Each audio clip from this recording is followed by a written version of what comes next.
All right, let's get right into it. Today, we're building the ultimate foundation for understanding one of the world's most active, dynamic, and honestly, just fascinating financial markets out there.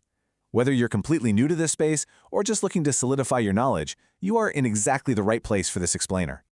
Okay, let's dive into this. $7 trillion. That is the staggering, almost unimaginable amount of money being traded in the Forex market every single day. I mean, just pause and think about that scale for a second. It absolutely dwarfs traditional stock markets. We're not just talking about a marketplace here. It's literally the financial circulatory system of the entire globe. Here is our blueprint for today. We're going to cover the macro view, the mechanics of a trade, the language of Forex, the forces driving the market, how to analyze the charts, and finally, the golden rules of risk. So, let's get started. Starting with part 1, the macro view and the sheer scale of Forex. You know how your local stock exchange rings a bell at 9:30 a.m. and just packs up at 4 p.m.? Well, the Forex market is totally different. It literally never sleeps during the work week. It's operating 24 hours a day, 5 days a week. Why? Because it follows the sun. As the trading day winds down in Sydney, it is already in full swing in Tokyo, which then overlaps with London and eventually New York. Because these major financial hubs overlap across time zones, you get this continuous, nonstop flow of currency exchange. Let's move to part 2 and see how this builds into the mechanics, how trades actually work. So the absolutely fundamental rule of Forex is that it always involves pairs. You're always buying one country's currency while simultaneously selling another's. We've got the heavy hitters, like the euro and the US dollar, or the British pound and the US dollar. Now, in every single pair, that first currency is called the base currency, and the second is the quote currency. So, if you're looking at URUSD at 1.1200, that simply means 1 euro, our base, is equal to 1.12 US dollars. Pretty straightforward, right? And because we're dealing with pairs, you essentially have two basic ways to trade. You can execute a buy, which traders call a long position. This is what you do when you're betting that the base currency's price is going to go up compared to the quote currency. On the flip side, you can execute a sell or a short position. This is the exact opposite. You're betting the currency's price will go down. So yes, you can actually make a profit in both a rising and a falling market. Let's actually look at the math of a successful trade in action with a quick mini narrative. Imagine this scenario. Step 1. You believe the euro is going to strengthen, so you buy EURUSD at 1.1200. Then, step 2 happens. The market moves exactly in your favor and the price rises up to 1.1300. Step 3. You sell your position. Because you bought low and sold high, boom, you've just earned a profit. Conceptually, it really is that simple. Moving right along to section 3, the language of Forex. Let's demystify some of this jargon. First up on the vocab list is the pip, which stands for percentage in point. This is simply the smallest standard movement in the price of a currency pair. Remember our last example where the price moved from 1.1200 to 1.1201? See that tiny one-digit change at the very end of the decimal? That right there is exactly 1 pip. It is the standard unit of measurement for all your wins and losses. Next up is the spread.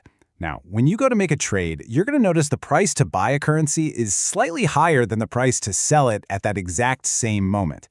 That tiny little gap, that's the spread. It's really vital to understand this because the spread is actually one of the primary ways that trading brokers make their money for facilitating your trades. Then we have lot sizes. Basically, currencies are traded in batches, called lots. A standard lot is a massive 100,000 units of currency. But hey, don't panic. The beauty of modern retail Forex is that you don't actually have to trade these massive blocks. You can trade mini lots of 10,000 units or even micro lots of just 1,000 units. That makes the market highly accessible to everyday folks, not just the big banks. Now, what's really interesting about this next slide is the concept of leverage. Leverage allows you to control a much larger trading position using a very small amount of your own money, which is known as margin. With 1 to 100 leverage, a mere $100 from you can control a $10,000 position in the market.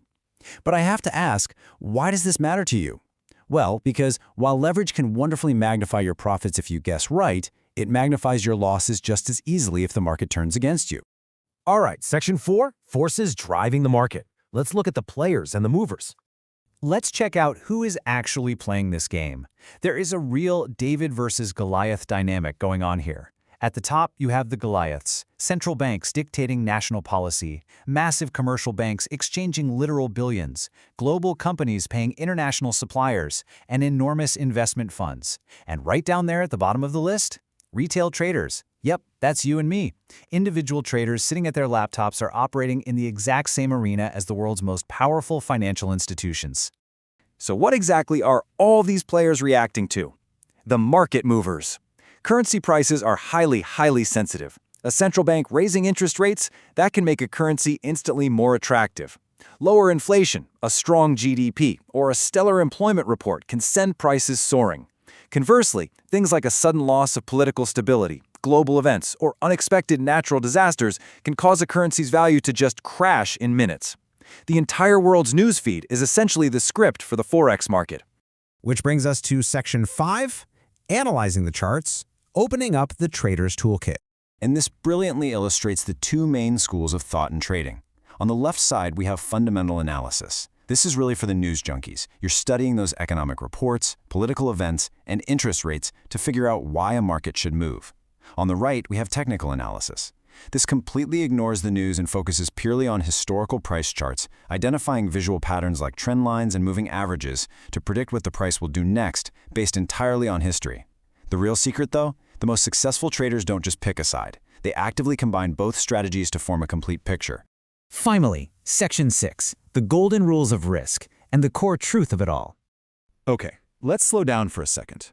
We need to look very soberly at the reality of this market. Yes, the advantages are incredibly enticing. High liquidity, the ability to trade 24/5, and the very low starting capital required to get your foot in the door. But you have to look at the disadvantages too. There is a massive, very real risk of financial loss here.